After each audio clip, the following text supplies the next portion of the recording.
Hari.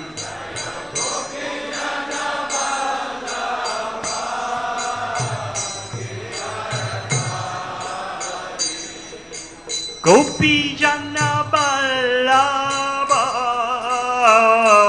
Giridvaradhari.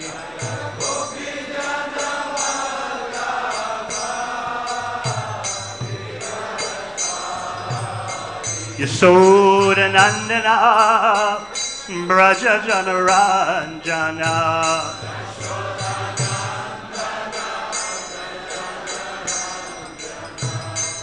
Sodanandana Braja Janaranjana.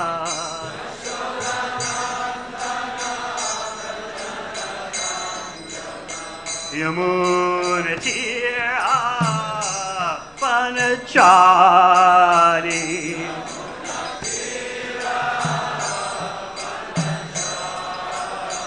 Yamunatira Panachari.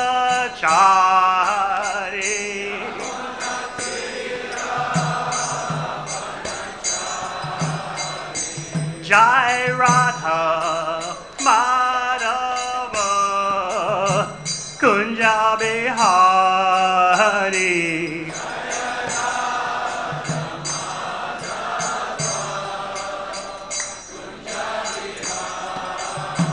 Jai Gopi Jana Ballabha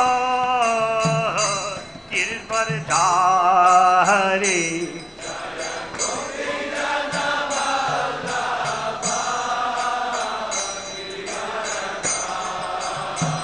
Yashoda Nandana Braja Janaranjana.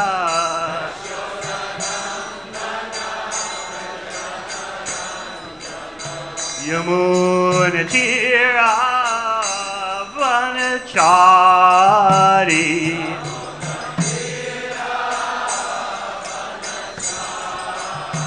Jai Radha Madhava Kunja Bihari.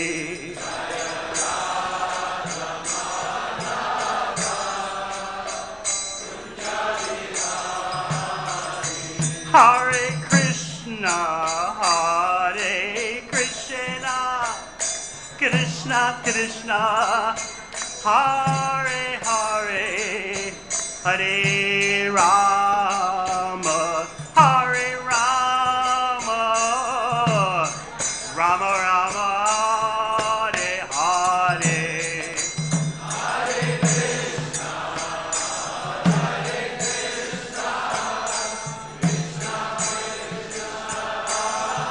Krishna Krishna, Hare Hare, Hare Rama, Hare Rama, Rama Rama, Hare Krishna, Hare Krishna, Krishna Krishna, Hare Hare, Hare Rama, Hare Rama, Rama Rama, Hare Hare.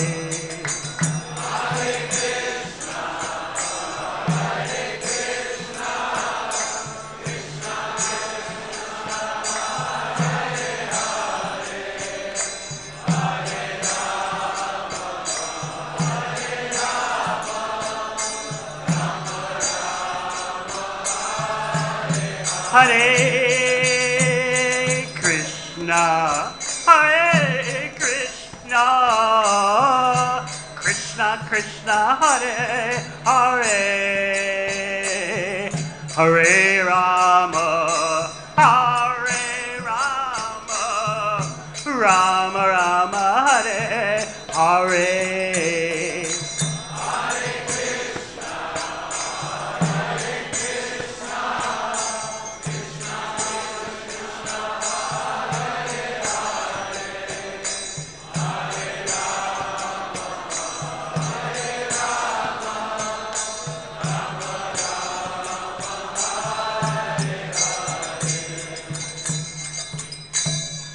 Jai Om Mr. Bhagavatam Sabhadarajikacharya.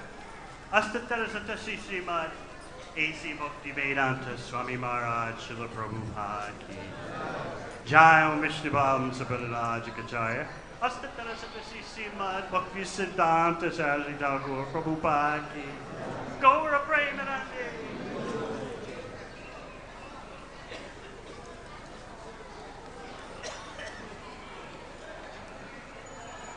Om Namo Bhagavate Vasudevaya.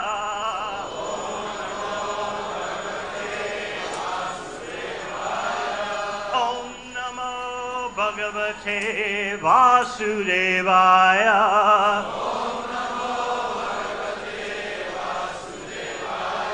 Om Namo Bhagavate Vasudevaya.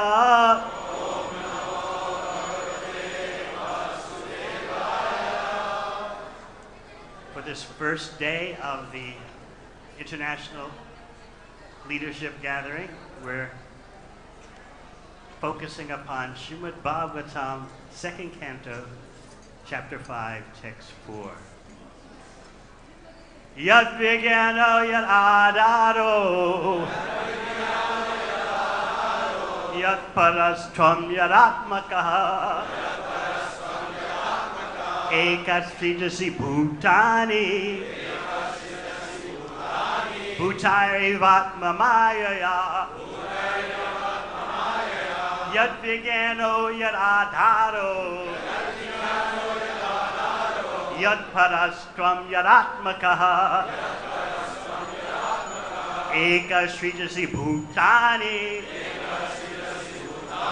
bhūtair evātma-māyayā, yad-vij yad-ādhāro, yat-paras tvam yad-ātmakaḥ, ekaḥ sṛjasi bhūtāni, bhūtair evātma-māyayā.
Vaishnavis,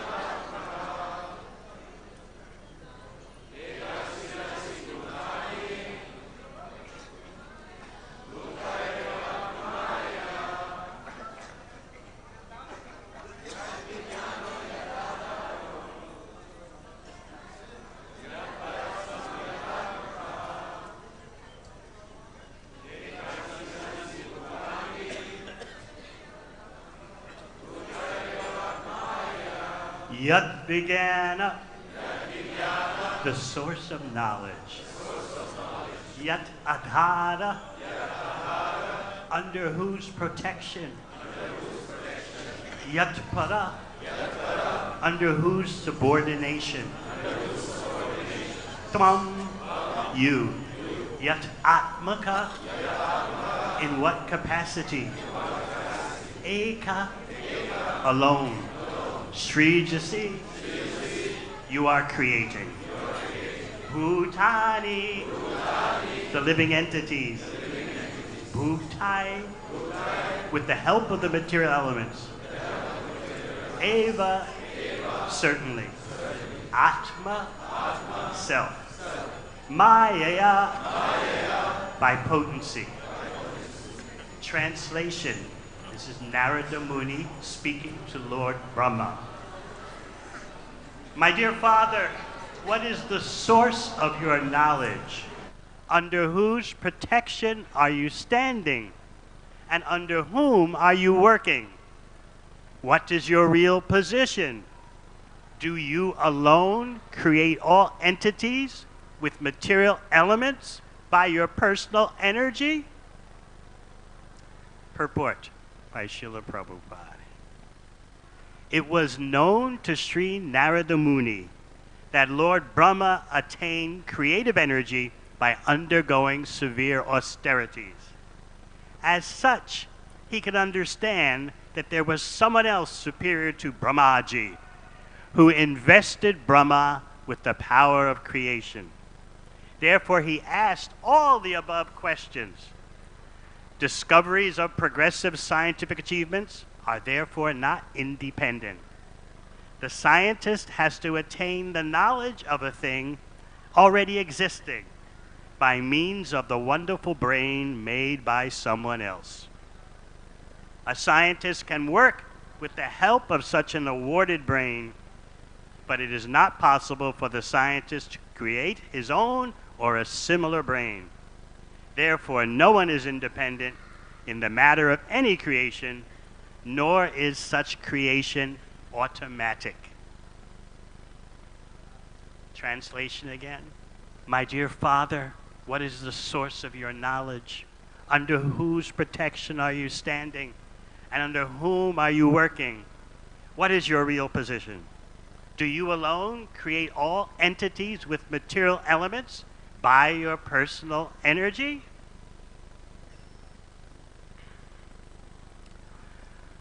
Om Jnana-timirandasya Jnananjana Shalakaya Chakshun Militang Yena Tasmai Shri Gurave Namaha Jai Shri Krishna Chaitanya Prabhu Nityananda Shri Advaita Gadadhar Srivasadi Gaur Bhaktavrinda Hare Krishna Krishna Krishna Hare Hare Hare Rama Rama Rama Hare Hare. These questions by Narada Muni to Lord Brahmā are a wonderful way to begin this gathering, because Narada Muni is going beyond what is ordinarily apparent. He's looking at the big picture and trying to understand. Now you can look at this section of the Bhagavatam in two ways. That number one, Narada Muni is suspecting that there's someone else, there's someone who's superior to Brahma. On the other hand, you can look at it, and you'll find this in Prabhupada's commentary as well as that of the Acharyas. Narada Muni, by the will of the Lord, was bewildered. He's basically asking 10 questions about the universe, the cosmic manifestation, and Brahma's relationship to it. And then he finally gets to the point of, okay, the universe is one thing, but I want to know about you, Brahma, my father. Are you the ultimate? So in a few verses later, Prabhupada explains that by the will of the Lord, Narada Muni was bewildered at first. He may have suspected there could be something else, but at first he's overwhelmed by the extraordinary power of Brahma. Just as by the will of the Lord, Arjuna was bewildered in Bhagavad Gita, as you know from your readings of Bhagavad Gita. Arjuna apparently was on the bodily platform, although a very refined bodily platform. He was feeling attachment for his relations, whereas Krishna wanted Arjuna to focus on Krishna's order in their spiritual relationship.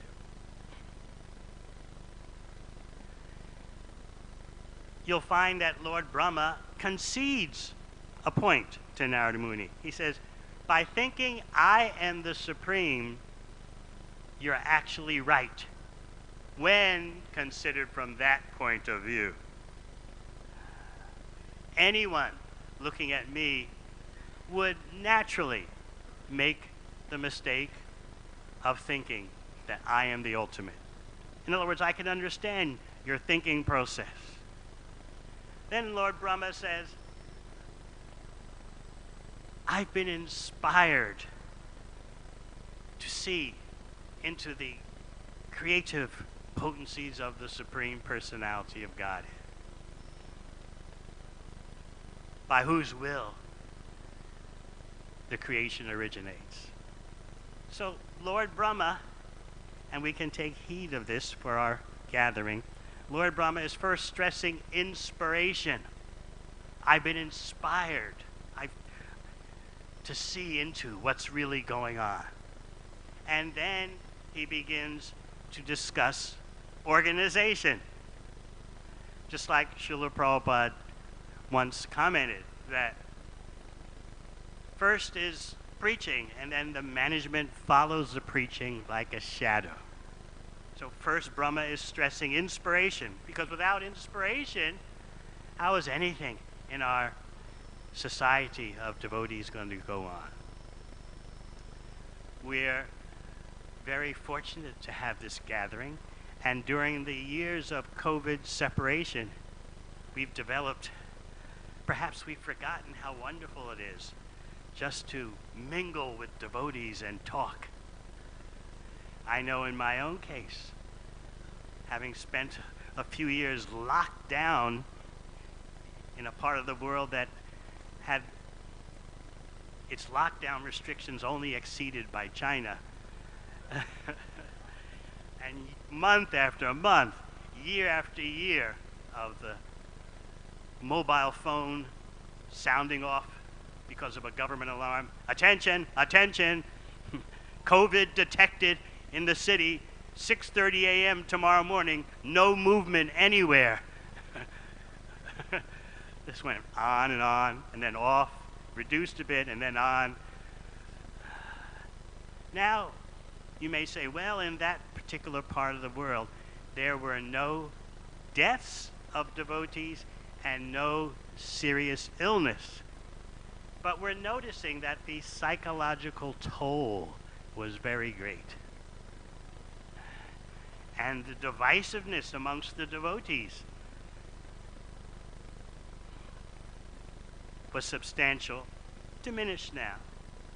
Vaccine, no vaccine, conspiracy, no conspiracy. So the physical challenges were less, but the psychological challenges were more. And by coming here to a gathering like this, whether we're coming from a part of the world where the lockdown restrictions weren't so tough, stringent, or from a part of the world where they were indeed ongoing, month after month, year after year, we can now relish satam sasangam mama virya samvido bhavanti hikarna rasayana kata. When the devotees gather together for glorifying Krishna, the taste, the sweetness increases, the power of the talks increases. And what is this glorification of Krishna? What is this kirtan? Kirtan doesn't simply mean music. It also means talking about Krishna. And Srila Prabhupada said, it also means discussing the illusions and pitfalls and debacles, disasters caused by the illusory energy. He said, that is also kirtan, and unless devotees hear that kind of talk, they'll grow weak and go away. He gave a very pungent example about the glories of material existence. And that's when he said, this is also kirtan. So, yes, we have in mind for you some reality checks. But first, let's continue with Narada Muni and Lord Brahmā. Narada Muni is not foolish enough to think that there are just laws that make material cosmos work. He understands that laws by themselves are just descriptions of observations of patterns in nature. Laws don't make things happen. They're not causal. Only a fool would think that. Laws have some causative power of agency. As we all know, Krishna says in Bhagavad Gita, Mayadhyakshena prakriti suyate sacharatcharam. By his direction, material nature is operating. He doesn't get personally involved in the ongoing interactions of material nature, except for his devotees. That is when Krishna intervenes and does things personally. Otherwise, natasya karyam karanam cha vidyate. He's got nothing to do. He's got no goals to achieve. As Queen Kunti says, how is it that the unborn seems to take birth? How is it that one who is inactive seems to act? And then he appears among sages, rishis, aquatics, animals, taking their form. How can this be? This is all bewildering to me. Speaking of bewilderment, Lord Brahmā will get his share of it. In the 13th chapter of the 10th canto. By the way, a majestic, astonishing chapter with its Bhaktivedanta purport spoken in Prabhupada's last days among us. And I remember at the BBT receiving the manuscript from Vrindavan of the 13th chapter. And of course, before putting it into production, I read it. And I couldn't believe it. How can someone write in such a way, speak in such a way, in such a critical condition? The purports have a charm and expansiveness of their own. At the same time, I have to confess, reading it midway, I began to cry because I had the realization that this will be the last chapter of the Bhaktivedanta purports. And yes, 2 days later, the news came that Prabhupada had left the ordinary vision of this world. So the chapter begins with Brahma's being astonished. He had just seen Aghasura being terminated. He and the Devatas were amazed. But then something happened that amazed them even more. The lunch scene on the bank of the Yamuna, Krishna and the cowherd boys. Remember how Krishna pointed out that this is the perfect place for our pastimes. The sand is soft. The leaves are whispering in the trees. The birds are chirping. The bees are humming. There's a sweet fragrance of lotus flowers in the air. Nearby is grass for the calves to eat. My dear friends, let us sit here and have lunch everyone is hungry because the Aghasura termination delayed lunch a bit. So the cowherd boys delighted in being inventive, gathering various materials for putting their lunch on. Leaves, rocks, whatever. And they surrounded Krishna. Krishna had already told them, this is a great place, not only for eating, but also for fighting. Mock fighting. But now we're going to eat. And everyone pulled out their lunches. And of course, they're offering the lunches to one another. Taste what comes from my home, especially offering to Krishna. And sometimes the cowherd boys would wrap a flower into some food item and offer that food item to one of their mates. And the cowherd boy receiving would put that in his mouth, thinking to savor the tasty food, and after a while, of course, taste the bitter flour and make all kinds of faces. And then the cowherd boys would jump the one who did this, the one who gave the flour hidden in the food. And they would have a play fight. So they're all looking at Krishna, thinking Krishna is looking directly at me more than anyone else. They're all thinking everyone else has their back to Krishna or their side to Krishna, but I have the full-on vision of Krishna. This is Krishna's mystic power. Then, as you know, the calves happened to wander away. Some say they were just hungry for more grass. They were greedy. Others say Brahma allured them away, knowing that he couldn't take them directly. First, he had to attract them away from Krishna. Why did Brahma do this? There are various angles of his bewilderment, the Brahma Vimohana Leela. Some say, and when I say some say, I mean acharyas, that Brahma just wanted to have fun. Let me see what happens if I do this. Others say that Brahma was wanting to test, is this really my worshipable Lord, Krishna? The whole lunch pastime bewildered not only Brahma, but the devatas who are watching also, because they know usually the Supreme Personality of Godhead only eats through the sacrificial fire. That's according to the awe and reverence relationship that the devatas have. He's Yagyabhuk. But look at this lunch scene. Is this for real? This is inconceivable. The casualness, the playing around, the quarreling, the chit-chatting, Krishna sometimes chastising.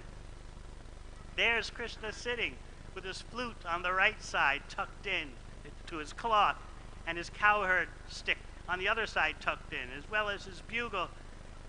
So that Lord Brahmā doesn't know what to make of this. At the same time, he wants to have some fun. I've got power. I've got mystic power. Let's see what Krishna can do. I'm going to take away the calves and the cowherd boys. What will be Krishna's response? Will Krishna come to me and beg for the calves and cowherd boys back? What will he do? This is Krishna's personal intervention. Mayajaksena prakriti suyajeta characharam. That applies to the ordinary goings of material nature. But for his devotee, Krishna can personally intervene, and this is what he did to bewilder Brahma. So the cowherd boys notice the calves have gone far away. Krishna says, stay right here. I'll be sad if you interrupt this lunch pastime and run off after the calves. don't worry, I'll go get them. This is Krishna always thinking of the satisfaction of his devotees. So you know what then happened. So much transpired. We'll jump to the end, where Brahma ends up showing Anubhava, outward displays of ecstatic love. He's at Krishna's feet. All four heads are touching Krishna's feet. He's bathing Krishna's feet with his tears. And then, because he descended from his swan carrier and fell down at Krishna's feet. And then Brahma would rise up because he wanted to see the face of Krishna. And then he'd be overwhelmed by Krishna's greatness. He'd fall down at Krishna's feet again. This went on and on, rising, falling, the face, the feet, the face, the feet.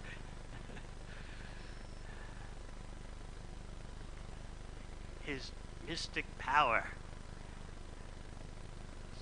was so tiny compared to what Krishna had done.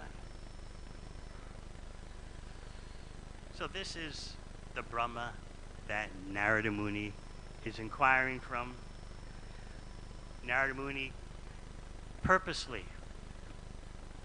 by the Lord's purpose that is, has been overcome by thinking, what I see immediately, that is the reality.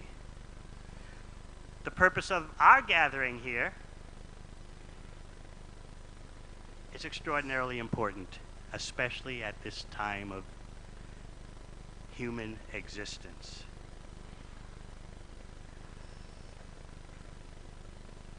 Our theme is unity and diversity. That means we need to focus on how not to be overpowered by the diversity, and we should search for the unity, just like Narada Muni is searching for who is actually behind all this. I'm overpowered by what's immediately before my eyes, but I suspect there's something more. So this festival is for finding out, rediscovering, realigning ourselves with the unity and diversity principle. We're in a different world now than 50 years ago. This year, many of you know that India will become the most populous country in the world. Ever since 1950, China has always been known as the nation with the greatest population. But this year, India, which has added, since 1950, added 1 billion persons, this year India will be the most populated. And the amazing thing for outreach is that 40% of the Indian population is under the age of 25. Ooh. That makes any youth preacher just drool. But we should remember that we have the International Society for Krishna Consciousness. We're all related. Somehow we should strengthen our connection. We have a little bit of perhaps skepticism toward global unity because it's been such a failure in the material world. The material world, generally, roughly speaking, you could say, has been divided into two camps. Of course, there's a middle ground, but there are two poles, like north-south pole. The globalists and the nationalists. Sometimes the nationalists are known as the territorialists. The globalists say, and it's, by the way, the globalists are on the bodily platform also because they see all human beings as one, but they don't care about the other species, generally speaking. Although concern for the other species is starting to arise, but for so long, globalism focuses on the human beings. We want no walls, no barriers, no religion, nothing to divide us, just humanity.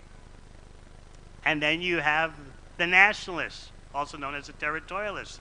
This is my land, this is our land. We have our flag, we have our constitution. We have our group, and you are the other group. So the nationalists or the territorialists feel that globalism has ignored something so crucial. The feeling of strength you get from body identification.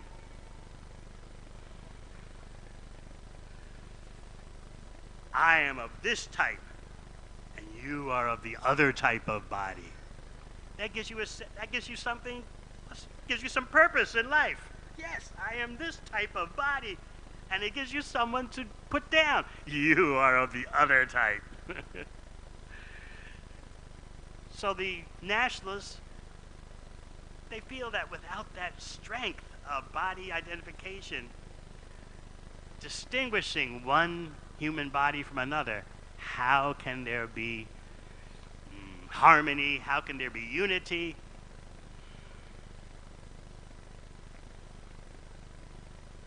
So this is the best that the world has to offer.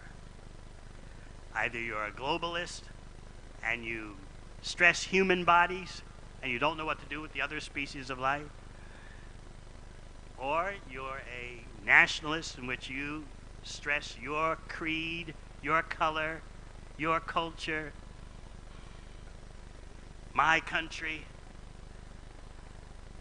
We don't want to fall under that influence. And I'll speak briefly about where that influence has led. And this is something that happened just this week.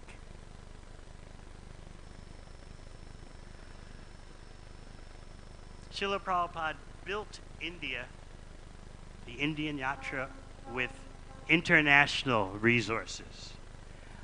I can tell you from personal experience that I was a young Sankirtan devotee in New York, and we were selling books and taking in funds non-stop with the hope of purchasing a better building in New York. Non-stop meant at least 6.5 days of the week, morning till night, in blazing hot summer in New York City, freezing winter, above ground, underground in the subways. Sometimes on weekends, we'd start distributing at 9 a.m., finish at 9 p.m. when the shopping centers close, and then go to big concert arenas full of 25,000 young people and distribute until 1 in the morning, get back to the temple, and hey, it's almost Mangal Arati time. No point in going to sleep. And then ask the temple president after Mangal Arati, can we rest for 2 hours before we go out again at 9 o'clock? We can't miss the morning program. So very austere. Meanwhile, in Juhu, the original devotees that Prabhupada brought to India from the US and the UK, they're performing severe austerities there.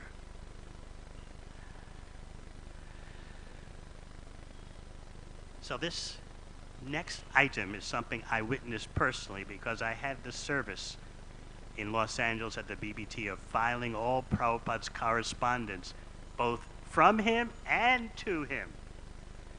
So we had collected in New York City, this is before I went to Los Angeles, we had collected about $100,000, which was back then in 1974, that was a lot of money. Equivalent, you could say, to $1 million US. So we were in the money. We were going to get that building in New York. All our austerities of 7-day-a-week Sankirtan had accumulated. So then, the money disappeared. And we didn't know what happened. The ordinary devotees didn't know what happened. We wondered, did someone embezzle the funds? What happened? Then when I got to LA, I saw a letter from Prabhupada to the temple president, and I saw what happened. Prabhupada wrote the temple president of New York, I hear that you've collected $100,000 for your new building. Very good. Remember, 100,000 is about $1 million these days. Wonderful. Can you loan Juhu that money? Because we want to solidify this whole Juhu endeavor. Please, for a few months, lend Juhu the $100,000. Think $1 million. So the temple president wrote back, I saw, sure, Prabhupada, we'll be glad to loan that money. Then a few months later, the temple president had written Prabhupada, Srila Prabhupada, except our obeisances at your lotus feet. We'd like that loan back that you mentioned because we want to buy the building in New York. And I was shocked to see Prabhupada's response. What? You have given and now you want back?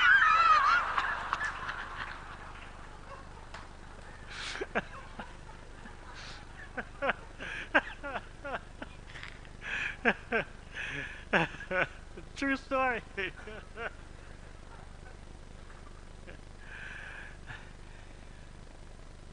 There have been so many instances this year of you're seeing the glories of international cooperation. The North American leaders raised over $100,000 to send to devotees in Ukraine who were suffering with no heat, no electricity, no water. Forget the geopolitics. We're just talking about devotee care, okay? We're not indulging in partisan politics here.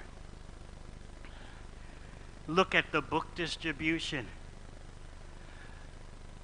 And you'll hear that in the plenary session at 10 o'clock today.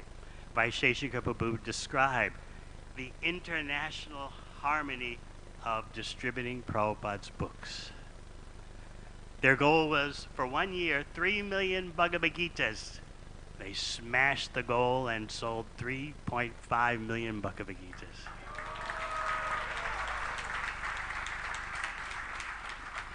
They exceeded their goals for set distribution.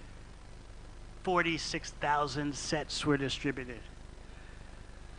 This is all the work of transcendental internationalism. And that is what is needed today, because one part of the world may need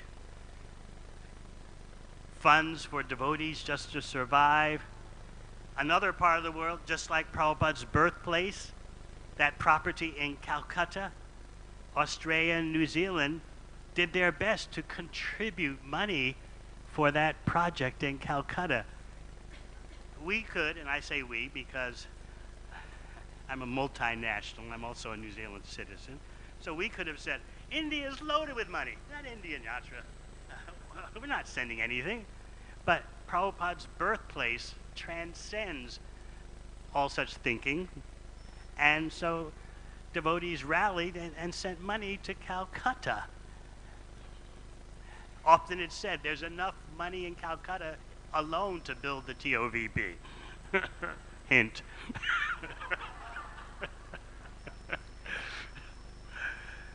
So New Zealand and Australia sent money for Prabhupada's birthplace. So this shows you the glories of working together.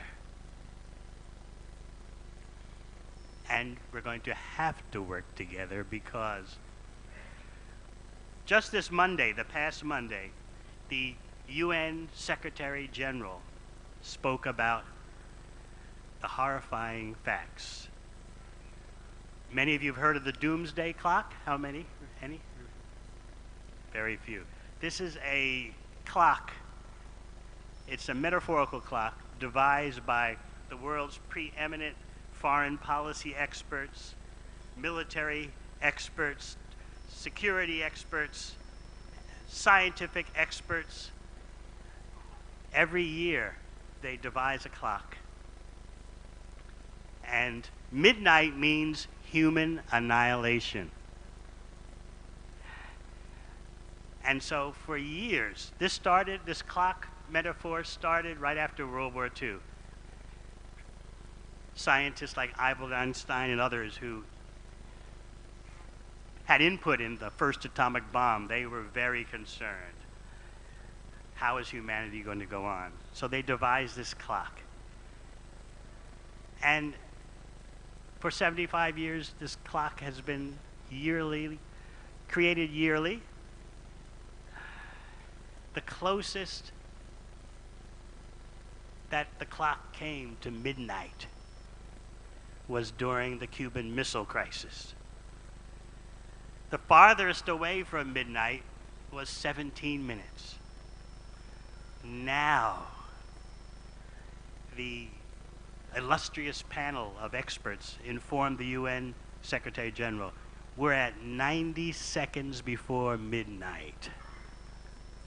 This has been the closest ever to human global catastrophe. So you might say, well, why now? There were nuclear weapons in the past. There are 1/4 the number of nuclear weapons existing on Earth now as they were in 1980. Still, we're 90 seconds away from mass annihilation. What's the difference? The UN Secretary General explained, as well as this illustrious panel of scientists and experts called the Science and Security Board, they explained, although the Cuban Missile Crisis was one hair breadth away from mass destruction, there were institutions to try and manage it. There was dialogue that somehow kept the lid on the pot. Barely, but still the lid stayed on the pot. Now, these experts say, in such crises as we have today, the international cooperation and the international frameworks are gone, and therefore 90 seconds before midnight. So anyone can see who does an analysis. Just like in the UK, you have the Oxford Center for the Future of Humanity Studies. And in Cambridge, you have the Center for the Study of Existential Risks. It's the latest thing now to doubt whether humanity can survive. Let's just take a limited, from the global point of view, nuclear exchange between India and, the other country. Each of them has about 150 nuclear weapons.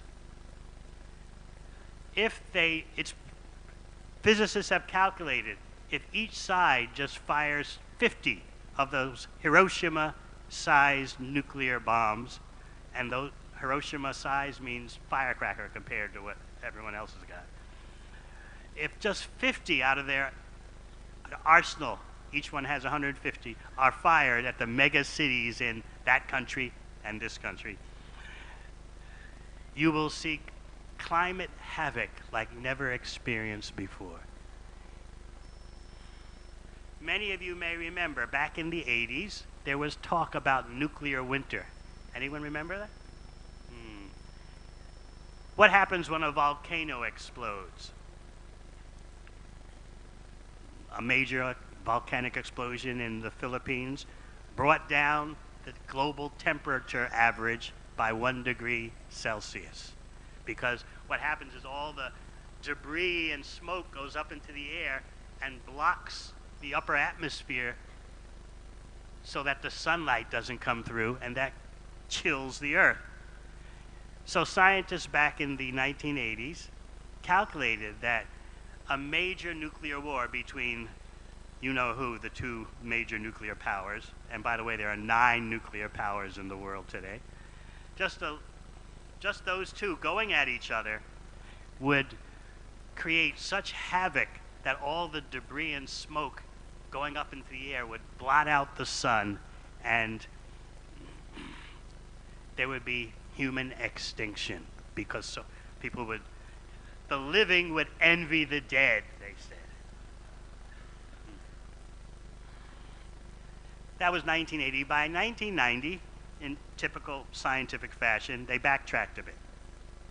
Well, it won't be that bad. Instead of nuclear winter, it'll be nuclear autumn. They explained that the basic physics was correct, but the outcome had been a bit exaggerated. What's the current analysis? Any talk of human extinction is exaggerated. There'll be nuclear autumn, and that means the end of human civilization as we know it. So instead of extinction, there's just the end of human civilization as we know.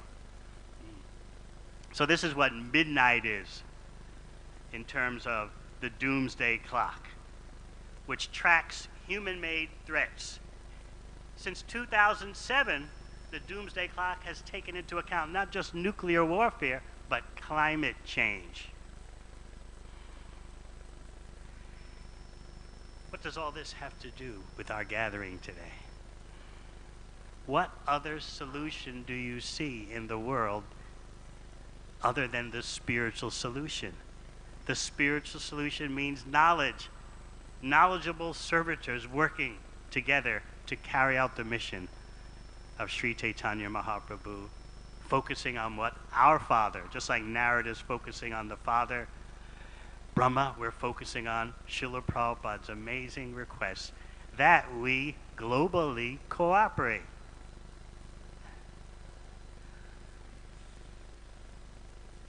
Our leaders, when I say our leaders, I mean material leaders. They're totally bewildered, and it's not like Lord Brahma's bewilderment. Yadubar Prabhu was telling me that Prabhupada called him over once and said to him, if you really knew how bad your political leaders are, and just left it at that, if you only understood how bad your leaders are in material society, we think that they must have some rationality. They must know what they're doing. Forget it. And this is the latest realization. And just this past Monday, the UN General Secretary has said, we're at the brink of global catastrophe. The doomsday clock has never before been this close to midnight, which indicates complete annihilation. So what can the little Hare Krishnas do about this? Remember in the 10th canto purport, Prabhupada wrote that through this Krishna consciousness movement, all the demoniac influences will be counteracted. How that will happen, you can't understand now. So the UN General Secretary is talking about humanity's darkest hours upon us. Prabhupada said that historians will note the time when he was present with us as the beginning of what saved humanity in its darkest hour. So this is the kind of burden, transcendental burden we're carrying, and we need everyone's focus on how to, with our diversity, how to see the unity. And that's why this particular gathering this year is extraordinarily important. We're at the most crucial time of history, recent human history. All kinds of crises are converging at once. Nuclear weaponry, climate change, economic collapse, institutional failure, both globally and nationally. More than ever, the devotees of Krishna are needed. I could go on for another hour about this, but one last example. Banasura. Strange psychology, very appropriate for today in our analyses. Banasura, you know, with the 1,000 arms, he was benedicted by Lord Shiva. He didn't know what to do with those arms. He said, I've got an itch in all my 1,000 arms. I can't find any satisfaction to get rid of this itch. I smash mountains with my arms. And Lord Shiva told him, because Banasura was implying, I've got no one to fight. I can't fight elephants. They run away from me. Maybe I should fight you. And Lord Shiva, the Acharyas say, is thinking, maybe I should kill you. But Lord Shiva has his compassionate side. So he told him, one day you'll meet an opponent who will devastate you. And Banasura is so happy. And it's a strange psychology that Prabhupada elaborates on in Krishna book. Banasura is thinking, I'll be able to expend my destructive potencies. He's not thinking he's going to lose and be destroyed. He's thinking, at last I'll be able to just express myself and just smash and be smashed, and it's going to be great. Guess what? These are the kind of leaders you have. Remember the leader of the neighboring country who said, the people can go hungry and eat grass, but we will have the bomb. I've heard reports, I've read reports from pilots of strategic bombers who were scrambled in the air because of a false alarm, it turned out.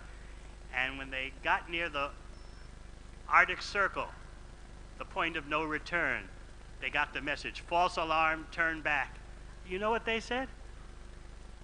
That was the saddest day in my life.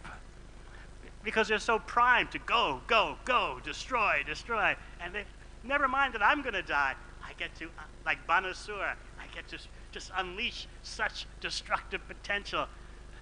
It's kind of a fascination. So these are the kind of leaders you have. In order to deal with this unprecedented human crisis, although we Hare Krishna seem to be so small, we need to work together. It takes some austerity, it takes some focus, but it can be done, and we're seeing examples of that. International cooperation will be needed in so many ways in the coming years as natural catastrophes increase, as political systems break down. Here's a plug for farms. You don't want to go hungry. Take care of your ISKCON farms. Farm doesn't mean simply rural residential community. It means places that grow food. We're going to need all these elements. This country is affected by military conflict. That country is affected by, like Australia, wildfires, and New Zealand, floods, and on and on it will go. The only way we can cope with this as a society of devotees is to be our brother and sister's keeper. Thank you very much. Hare Krishna.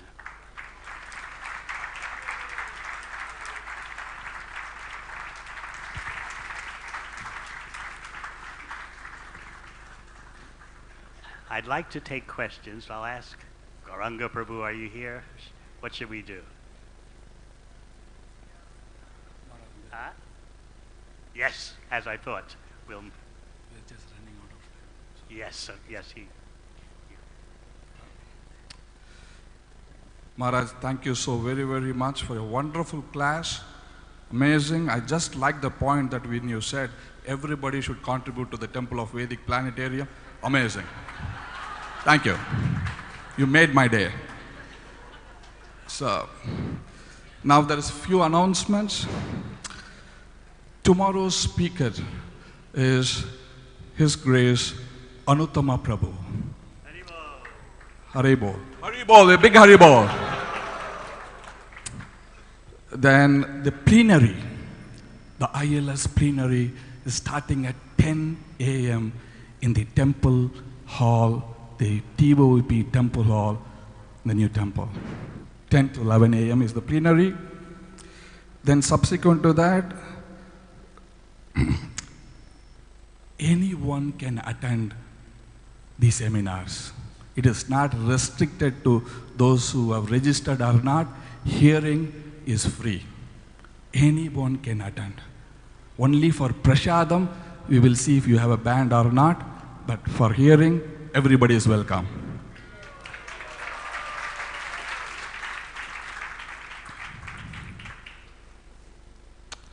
And the last one is that if you have given a topic and you are wondering why your name is not here and you see that something is missed, like that, please contact Yudhishthir Prabhu or Parijat Mataji. The phone numbers and their contact details are on the website, so that you can contact them and schedule. So we would like to thank all of you for coming here for the ILS and participating.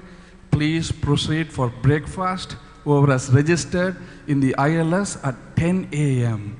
is the plenary session, the grand plenary session beginning today. Thank you all very much. Hare Krishna.